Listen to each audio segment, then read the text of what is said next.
Hello, hello, everybody. Welcome back. Grab your Bibles. Y'all ready to dig in?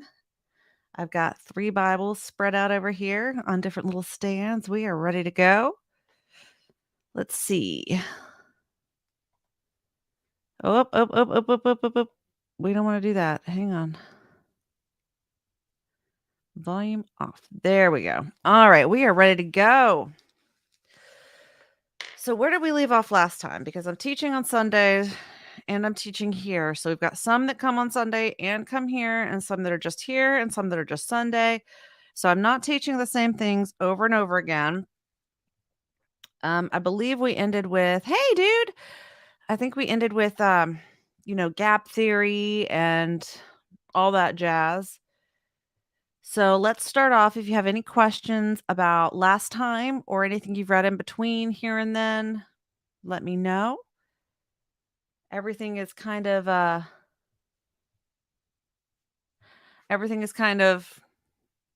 tentatively placed. I redid my studio, so if everything comes tumbling down, hold tight. I will be back. So let's hope it doesn't come tumbling down, but I think we're good. Okay. So I believe it is 8:30. We are ready to go. We are on air. I'm going to bring up the slides. Let me know if you can hear me. Let me know if you can see me, if you can see the slides. And I tried to make them larger with larger words. So the text may look a little goofy if you're like on a laptop. The text is going to be pretty big, but that's so that if you're on your iPad or your iPhone, maybe you have a better chance of actually being able to read the slide. Why, thank you. You're so sweet. How are you? Glad to see you here. Sweet friends. All right, here we go. Okay, quick review because, right, we've talked about studying the Bible, observe, interpret, apply. So always ask yourself the who, what, where, when, why. 4 foundational principles: geography, history, unified literary work, Word of God. Just good to remember those things. I'm going to fly through these beginning slides because these are review. Things to remember about the biblical world: that it was patriarchal. And as we get into the narratives, I will go into more detail about what that looks like. And it is very interesting. Monarchical, meaning, hey, Pops. Oh, we need a pooch. Debut.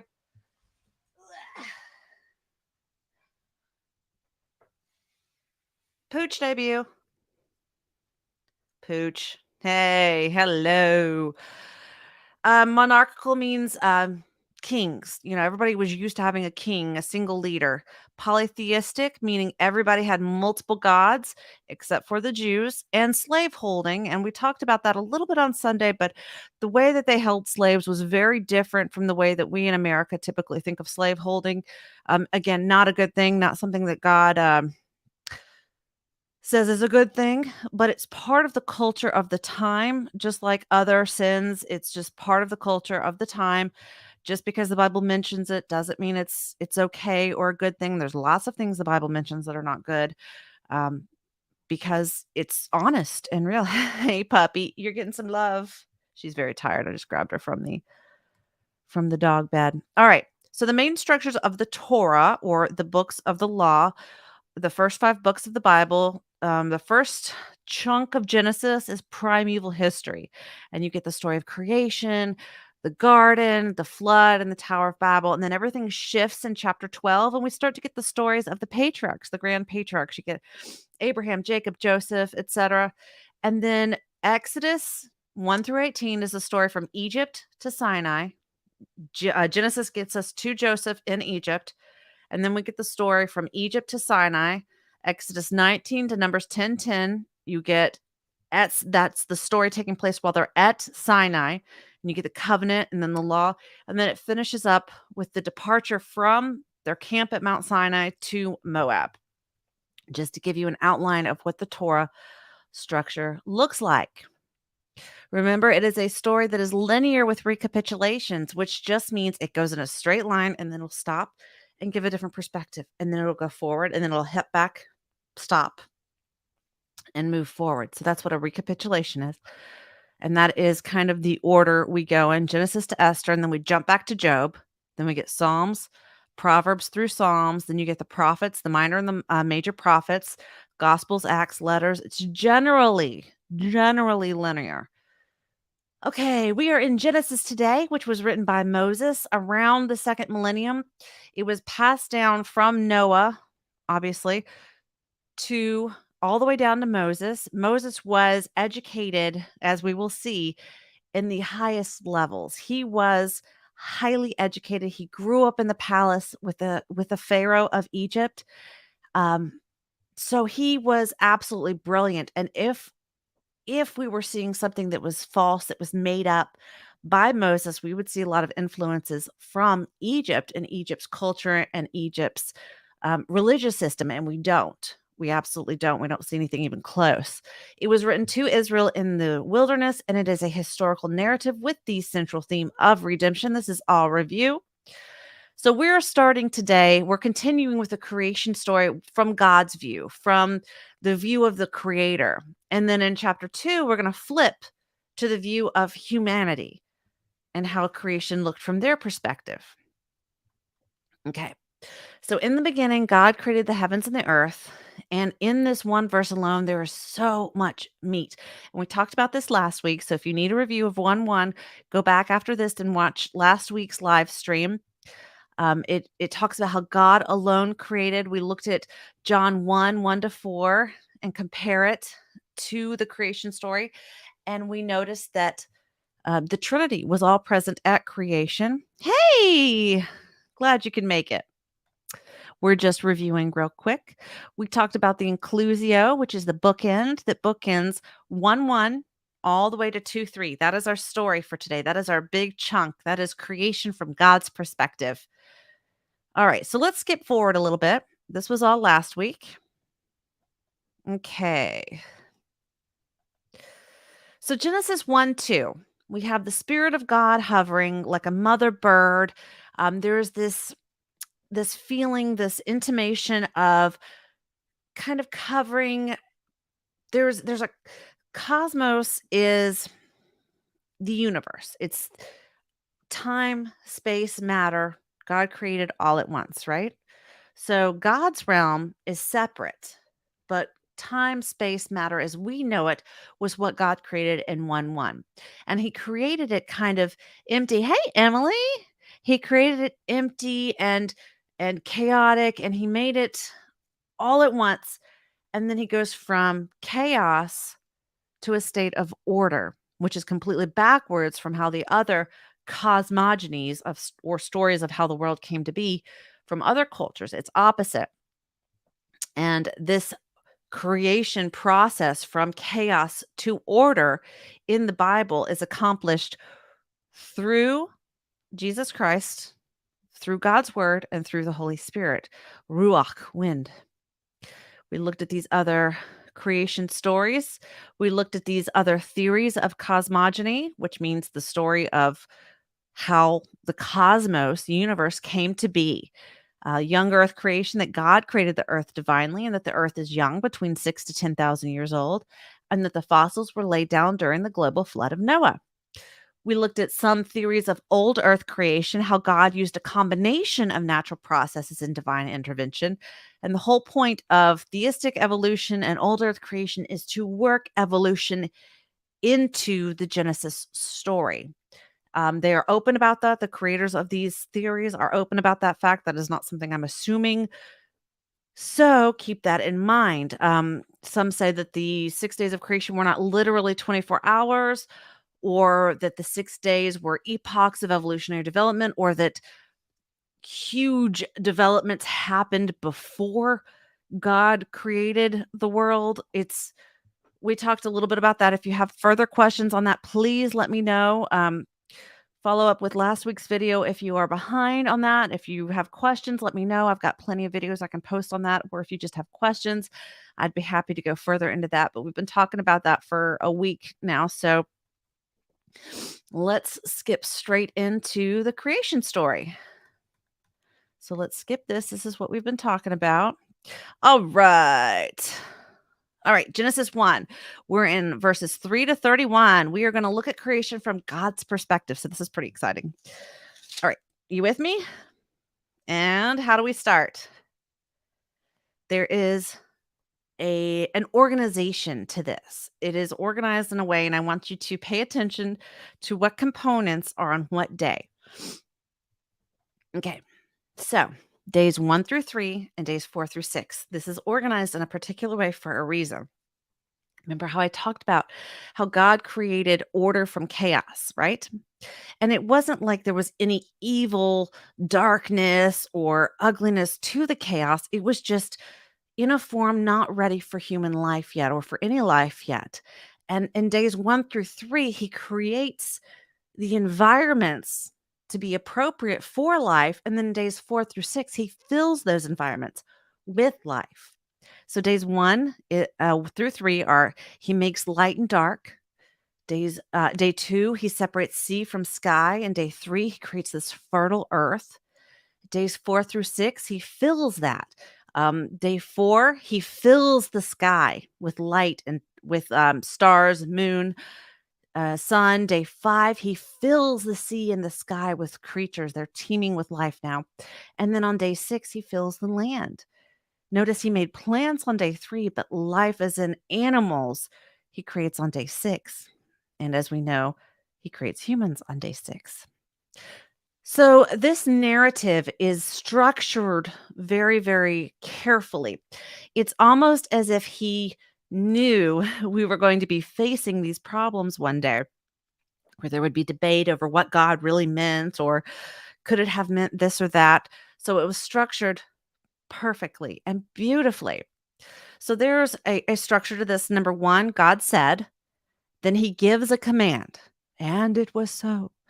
Then 3 is the fact of creation. 4, God evaluates that creation. Then he sets boundaries on that created element. Then he names it, and then he gives the timing of it. So let's talk about that. God said, that tells you how he created. It was through his will alone, his word, his will, his desire. That's all it took because he's God. It did not go into details of how exactly his will manifested into creating X, Y, and Z because we are not God. We don't comprehend things on that level. We are stuck within this earth, space, time, matter bubble, and we can't comprehend what is outside of that. So even if God wanted to express that to us, we're not able to, and we don't need to understand how God created. Now, I'm not implying that he did it through any processes that we would understand. I'm saying that we wouldn't understand, and it's not for us to understand. If God reveals things to us, then he reveals things to us. And if he doesn't, it's not up to us to understand. And you have to know that this was written for humans at all times. 2,000 years ago, would they have understood the physics if he starts talking about space and time? And 2,000 years in the future, what are they going to know that we don't have the language for? So keep that in mind that this is not a science book. You see that a lot in Bibles that this is not a science book. But it's not just that. It's that God created in a way that nothing else creates. Nothing in our world could possibly compare to. So we don't have any frame of reference to be able to speak about it other than God said it was, and it was.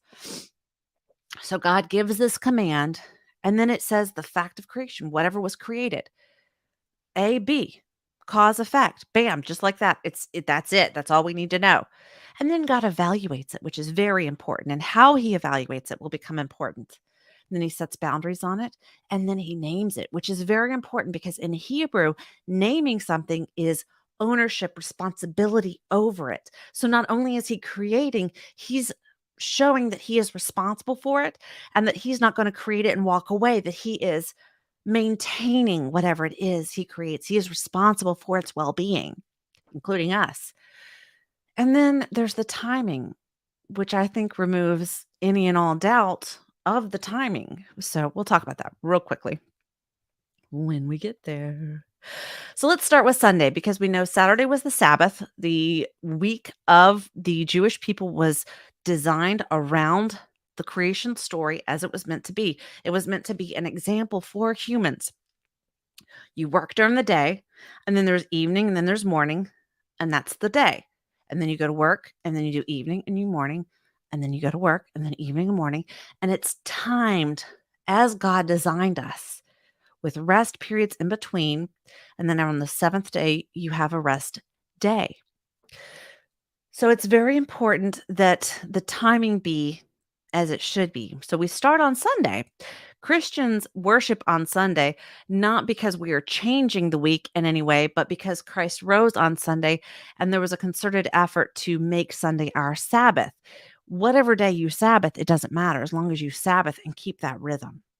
Okay, so Genesis 1:3, and God said, what did he do first? He turned on the light, which implies, because it's before the sun, right? He doesn't make the sun until day 4, that there's light without the sun. What does that imply? That implies that if there is no sun, there can still be light, that we don't need the sun for light and dark, which is interesting because we know that the new heaven and the new earth will not have a sun, but we will have light because God himself will be there with us, which I think is very interesting. So he starts with light. He turns on the light, and there was light. And God saw the light, that it was good, and he separates the light from the darkness. So what does he do day 1? He gives us time, on, off. Light on, daytime. Light off, nighttime. He gives us time. So he calls the light day. He's naming the daytime. He's taking responsibility for it. And darkness he calls night.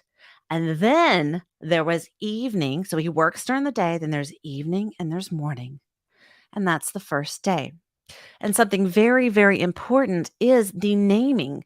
The naming that the word day, yom, always in Hebrew means 24-hour day when it is combined with the notation of evening and morning.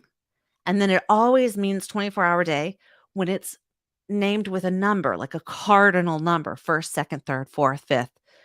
So the argument that Moses didn't really mean a 24-hour day it doesn't hold water.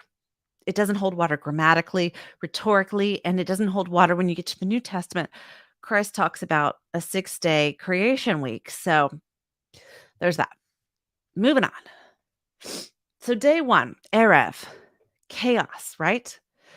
Erev is the inability to discern order, chaos, a lack of order. Entropy, if you remember your chemistry class, the universe tends towards entropy, which is this energy, this chaotic mess. And that's how things started, right? And so Erev and Boker mean evening and morning. So Erev means the inability to discern order. So think of darkness. You can't see. You don't know. There's a sense of chaos when you're in a dark place. But then you turn on the light and there's the ability to discern order and a lack of chaos. And so there's morning, right? You kind of with me there? The Hebrew words always have a little bit of depth behind them that we sometimes look over. So God turns on the light. And so he's doing this to order days and weeks for humanity, that you work and then you have your rest time. This pattern of work and rest, he started off on day 1. So he's going from chaos to order in the sense of darkness. Now we have a pattern of light and darkness. We have time. So just to give you a little bit more information about what entropy is, what chaos really is, the universe and all things in it move toward entropy.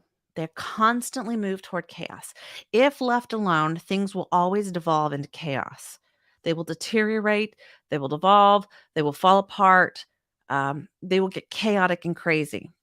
For things to go from chaos to order takes energy input, right? And this is on a chemistry level, on a physics level, but think of like your closet or your kitchen junk drawer, right?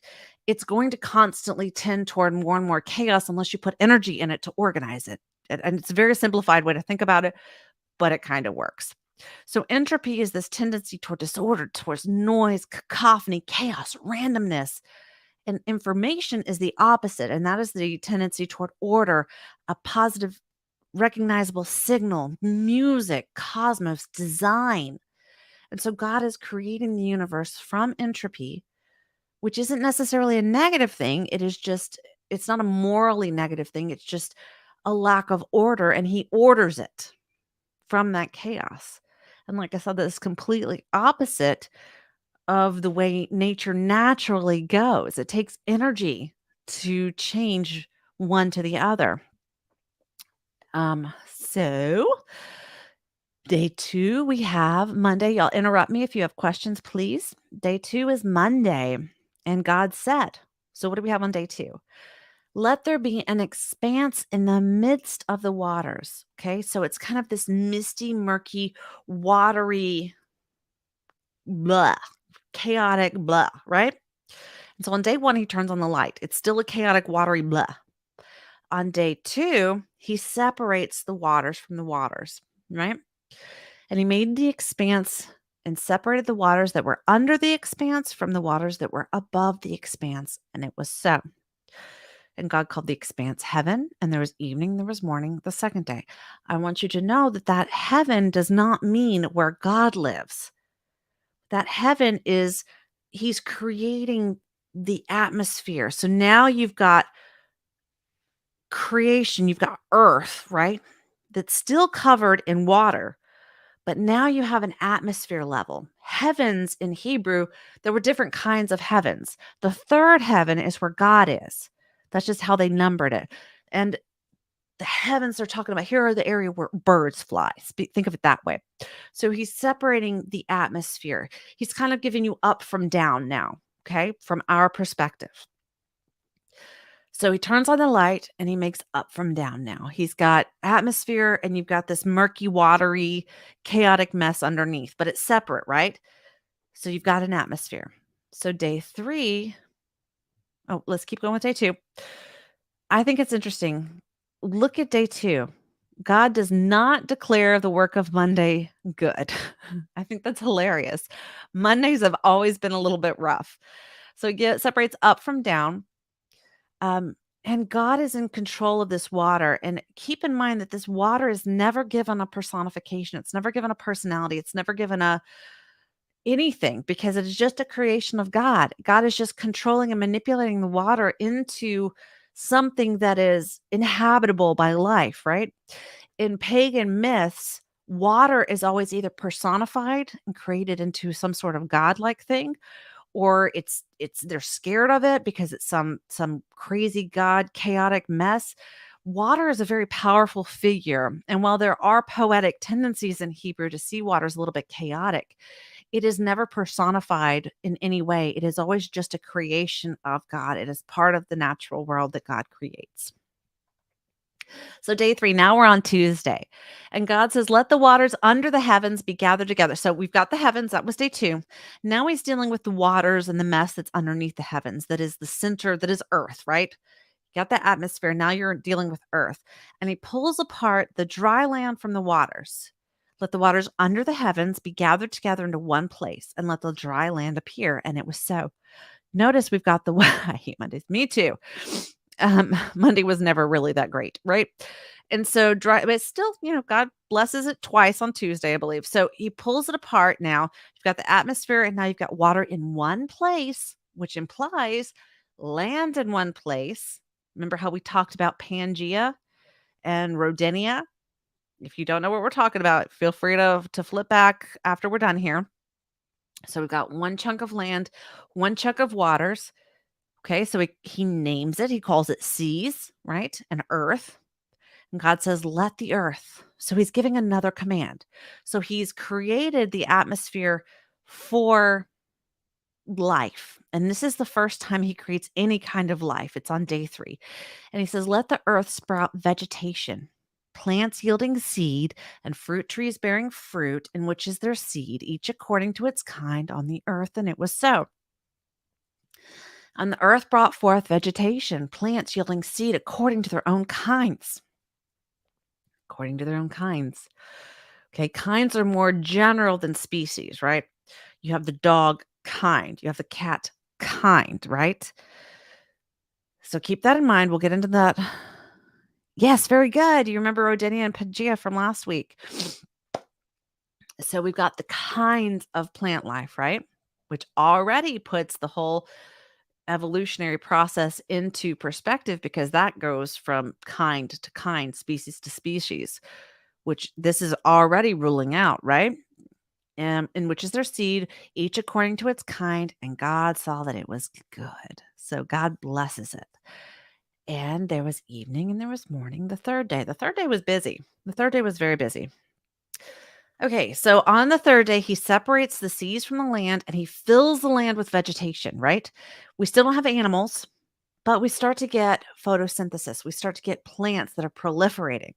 Notice that we have photosynthesis without the sun.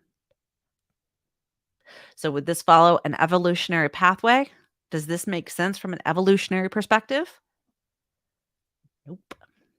Doesn't work. You can't squeeze it in. You got to pick one or the other. It is a day of double blessings, and that is why Jewish weddings are always on Tuesdays. See if you notice that in life. Okay. So God's filling the land, and what he's done is at the end of day 3, he has prepared the waters, the skies, and the land to fill with life. And not just life in the sense of botany, of the sense of plants, but animal life. So we start to see animal life coming on day 4. He is filling what he has created. Whoops. There we go.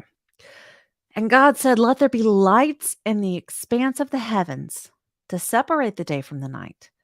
So we already had light and darkness. Don't think that time didn't exist yet. Time was the first thing he created. Light and darkness. Hey, I'm glad you learned something new. So now he's giving more detail on lights and darkness. Now he's giving seasons. And we get weeks with the creation week. We have light and darkness, which gave us days, right? So we already had days and we already had weeks, but now we're getting months. We're getting organization of months and we're getting organization of years because the lights in the sky determine that for days and years, for signs and seasons, and for days and years. So we already had time, but now we're organizing time in a little bit more complex way. And I misspelled it. And let there be lights in the expanse of the heavens to give light upon the earth. And it was so. And God made the 2 great lights, the greater light to rule the day, the lesser light to rule the night, and the stars. I love that. And the stars. Poof, the rest of the universe, just like that. To rule over the day and the night, and to separate the light from the darkness. And God saw that it was good. And there was evening and there was morning, the 4th day. So we get light in the firmament of heaven. So think firmament, atmosphere. God is bringing light to the world. Now, notice, even though this is given from a God's eye perspective, it's still a God's eye perspective from our perspective. You know what I mean? It's from an earthly perspective. And so he pivots in verse 14 and he gives us the calendar. And then poof, he makes the stars also. He governs time on a larger scale. When he made it, it means he fashioned. The word means fashioned or worked on them. That the light was there. He just manipulated them into what he wanted them to be. And this was made to ordain the passing of time on a larger scale. You get your seasons and your days and your years, which establishes the Hebrew calendar for worship. We'll go more into the Hebrew calendar for worship when we get into feast days. So day 5, you get Thursday. Oh, and here's some stars for you too. I know, I love it. It's the rest of the universe. There you go. Poof. And God said, "Let the waters swarm with living creatures." Swarm with swarms of living creatures. So he fills the water. Remember, he had made it and now he fills it. He made it appropriate for life and then he fills it with life. And let the birds fly above the earth across the expanse of the heavens. So he fills the water and he fills the sky. So God created the great sea creatures and every living creature that moves, with which the waters swarm according to their kinds. According to their kinds. That's important. And every winged bird according to its kind. And God saw that it was good. They don't waste words. These words had to be memorized and passed down for generations. They don't waste words. If these words are included, they're important. And God saw that it was good, and God blessed them, saying, "Be fruitful and multiply, and fill the waters and the seas, and let birds multiply on the earth." And there was evening, and there was morning the fifth day. And now we have birds and fish. So fish in the sea, tannin, giant sea creatures. So think of like the large serpents, which could mean dragons, could be crocodiles, could mean whales, sharks, or even possible dinosaurs that swam. And God said, "Be fruitful, multiply, fill your domain. Wherever you are placed, fill it up," right? If you're in the waters, fill the waters. If you're in the sky, fill the skies. Reproduce. Hey, I'm so glad you're here. Missed you too, girl. We're on Friday. Welcome to Friday. And God said, "Let the earth bring forth living creatures." So he created an atmosphere that was appropriate for living creatures, and now he's filling the earth according to their kinds, livestock and creeping things and beasts of the earth according to their kinds. There's three categories there. And it was so. And God made the beasts of the earth according to their kinds, and the livestock according to their kinds, and everything that creeps on the ground according to its kind. Three categories. And God saw that it was good. Then God said, "Let us make man in our image after our likeness, and let them have dominion over the fish of the sea and over the birds of the heavens and over the livestock, over all the earth and over every creeping thing that creeps on the earth." So God created man in his own image. In the image of God, he created him. Male and female, he created them. Okay, let's talk about that. Oh, let's finish the scripture first. And God blessed them, and God said to them, "Be fruitful and multiply, and fill the earth and subdue it, and have dominion over the fish of the sea, and over the birds of the heavens, and over every living thing that moves on the earth." So we have dominion over every living thing, right? And God said, "Behold, I have given you every plant yielding seed that is on the face of all the earth, and every tree with seed in its fruit. You shall have them for food." So original man and wife were vegetarian, right? "And every beast of the earth, and every bird of the heavens, and to everything that creeps on the earth, everything that has the breath of life in it, I have given every green plant for food." And it was so. So the animals were vegetarian to start with, which is necessary because you don't have death yet, right? No death and destruction. This is before the fall. "And God saw everything that he had made, and behold, it was very good. And there was evening, and there was morning, the sixth day." So let's talk about that. So he creates animals and man. So keep in mind, this is the whole evolutionary conversation that I was planning to have mixed with last week, but they have been searching ever since the introduction of this concept of evolution in millions of years, which we talked about.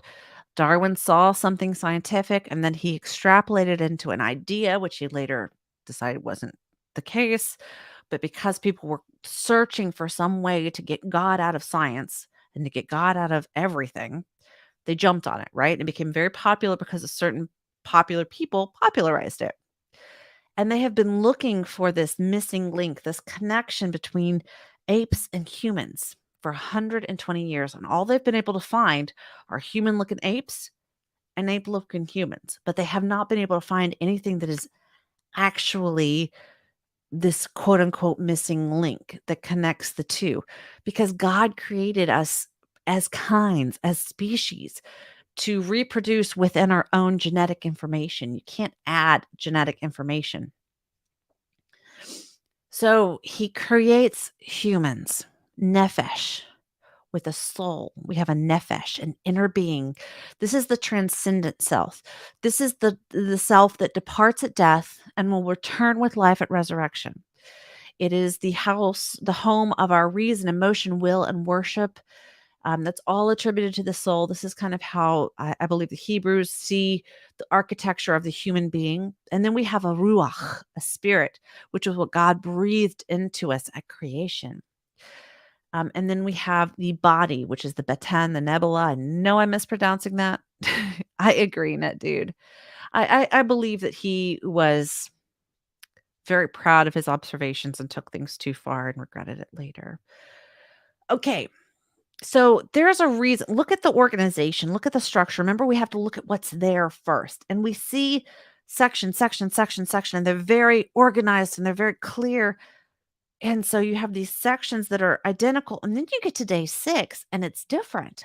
It's longer, it's more detailed, which implies an emphasis. We're emphasizing it.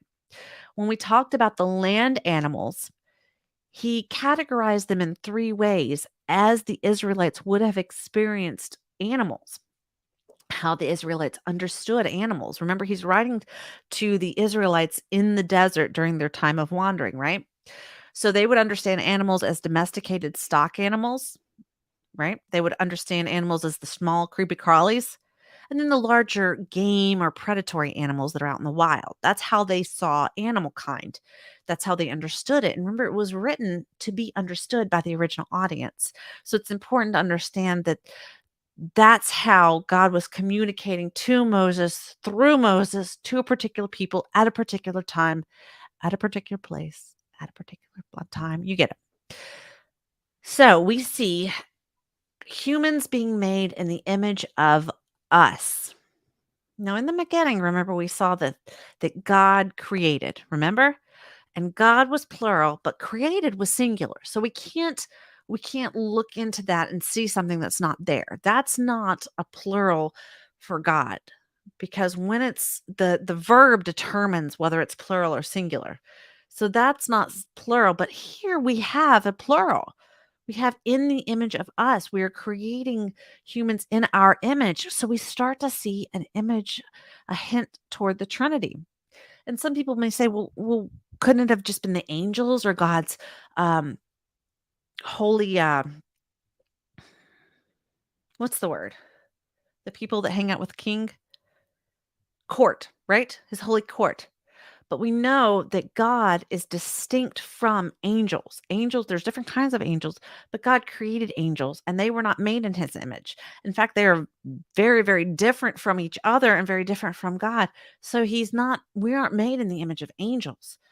We're made in the image of God. It's very different. So that wouldn't explain it. So he's hinting at the Trinity here. Okay.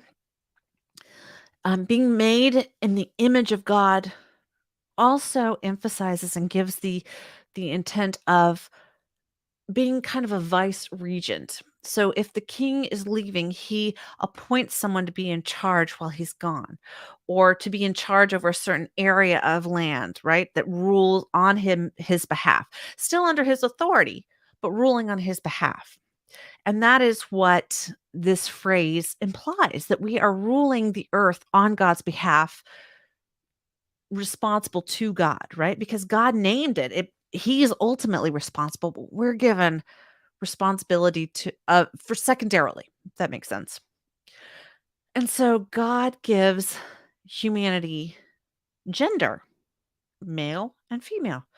Only two, male and female, he created them. And this is important because God exists in relationship with himself. He is in a Trinitarian, permanent, eternal relationship within himself that is perfect.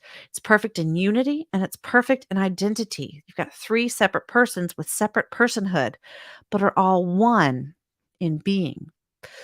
And so he creates male and female to be an imitation of that on earth, to be an image of that on earth. Male and female, man and wife are to come together and be one in perfect unity, just as the Trinity is. And he calls it Adam, which means humanity. It can mean it's kind of how we use he in English. It can mean um, just males, or it can mean males and females, right? Okay, so we get to Saturday finally. So we're on chapter 2, verse 1. Thus the heavens and the earth were finished, and all the host of them. And on the 7th day, God finished his work that he had done, and he rested on that 7th day from all his work that he had done. So God blessed the 7th day and made it holy, because on it God rested from all his work that he had done in creation. There's a lot of repetition here. And when we see repetition, I want you to think emphasis. There's a reason for repetition. Remember, we don't waste words. So on day 7, He orders, he commands rest and Sabbath. The Sabbath was made for man, right? Jesus emphasizes that the Sabbath was made for man, not man for the Sabbath. And whatever day you happen to organize your week around, God ordered it a certain way. He created us to need sleep and rest and relaxation. He did not need to rest. God did not need to rest. God is all powerful. He doesn't get tired. So, why did he create the earth over the course of 6 days and then rest on the seventh? He could have just said, and it would have been immediately. So, why did he stretch it out?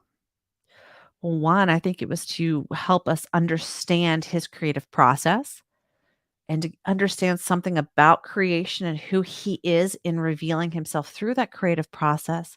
But it was also to order our time, to help us understand what we need to do with our time in a way that would be responsible and maintain ourselves in the way that he wants us to. He wants us to work hard and have dominion and responsibility over what he's assigned us. We were given work from day one. We were told to rule, which is a hard work.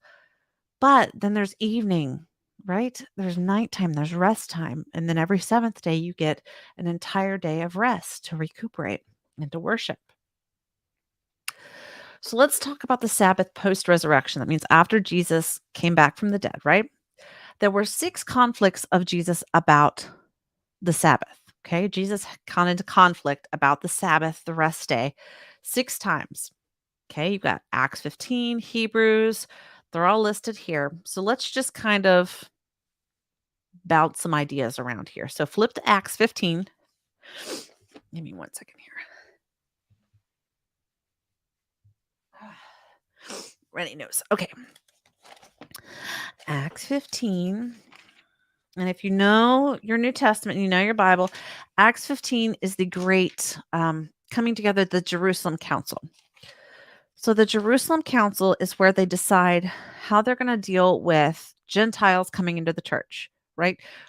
From now on, we're not going to have just Jews. We have to let Gentiles in because, there were things going on that implied we had to let Gentiles in. How are we going to work this out? How are they going to fellowship together when they're so different culturally, right? Okay, we see from my NIV study Bible for Genesis 1:27, alike they bear the image of God, and together they share in the divine benediction that follows. That's beautiful. That is beautiful. Well said. Gotta love the NIV study Bible. Gotta love it. Okay. Probably would have been a good idea to tag this. Okay, Acts 15. So you get the Great Council of Jerusalem where they're trying to decide how we're going to blend these two cultures to become one church because they knew they needed to be one church. And the Holy Spirit was very clear that you have to let Gentiles in, right? So they decide that no, they don't have to be circumcised. That would have limited the church pretty significantly.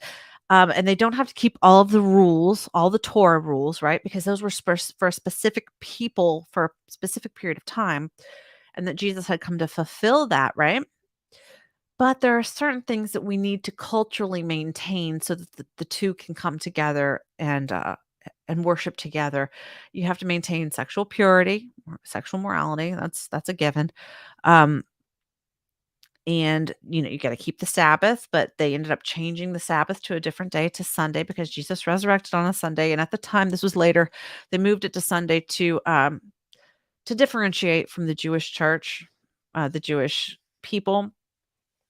So that was just part of some of the decision making. Hebrews 4:1-11.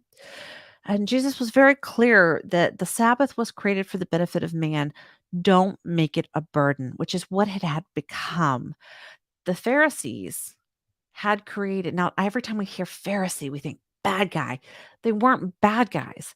They were trying to protect the law because the law was their way towards holiness, right? Righteousness. And so they created laws around the laws to try to protect from getting close to the line, right?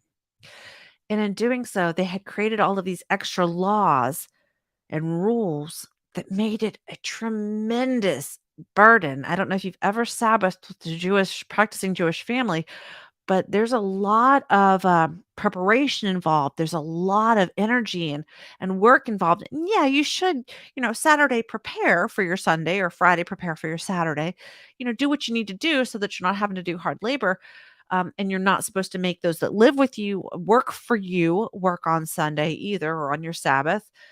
But it had become a burden in itself. There were rules and limits that had made it just kind of miserable, it was a big burden. Some things to note that the Sabbath will survive the church period, which I think is very interesting, and that there had become this conformity to rules. And Jesus was very clear that that's not the basis of our salvation, that keeping a Sabbath perfectly is not going to save you. And that the Sabbath is a time of devotion, not subjugation to rules. You're giving out of gratitude. You're giving out of appreciation for the sacrifices that have been made for you all the way back from the beginning of time. God set all this up for you for a reason. And we're supposed to keep the Sabbath out of devotion to our Creator, not in order to keep little rules that we think are going to benefit us. So, something to think about. Can we enjoy the benefits of the Sabbath without coming under the law? What do y'all think? Can we enjoy the benefits of the Sabbath without coming under the law? What do you think?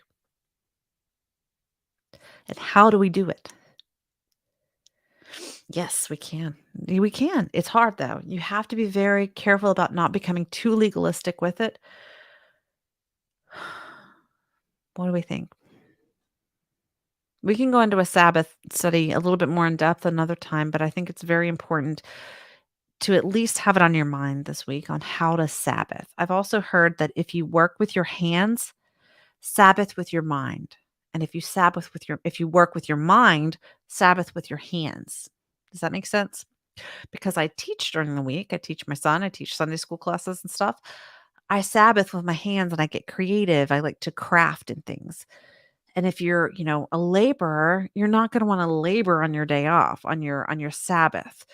So we go to church, we fellowship with others, we remember who we are in relation to God. We are humbled by that, and we spend the day in devoted rest because God has given it to us. It's a gift. It's a gift. It's not a burden. We can celebrate our Sabbath on Saturday or Sunday, like I said, the Jewish Sabbath, the Christian Sabbath. Jesus appeared on Monday or Sunday, depending on what references you're going by. So then you get a recapitulation of day 6. So we've gone through day 1 through day 7, right? And then Genesis 2, we ended on 2:3. After that, you get a recapitulation. Remember that going back, and we're going to look at it from a different perspective. And so then we zoom in on day 6 together. We zoom in and we look at the creation of man and the creation of woman, and we look at that relationship. And that's where we will pick up next week on Genesis 2:4. We will start there. So again, we're going a little slow through the very beginning of Genesis, but we're going to start picking up the pace a little bit. So next week, we're going to start on Genesis 2:4 with a recapitulation of day 6. We're going to look at the creation story from humanity's perspective. We weren't there on day 1, 2, 3, 4, 5. We started on day 6. So it's this story in Genesis 2:4, the second telling from humanity's perspective, will start there. And that's what we'll start next week. So grab your Bibles, do a little research, look into the Sabbath. If you've got a topical Bible, look into that, see what you learned this week about Sabbath. Look into marriage. If you've got topical Bibles, topical studies, and that's where we'll start next week when we come together. So I love you guys. I appreciate you all for being here. Thank you so much for joining me. And I hope this was helpful. If you have any questions, please pop them in the comments, pop them in the chat. You can email me at gracefulanswersministries@gmail.com. Um, all right. So I will catch you guys next time. And thank you so much for coming, and just God bless you and keep you safe this week. Bye, guys.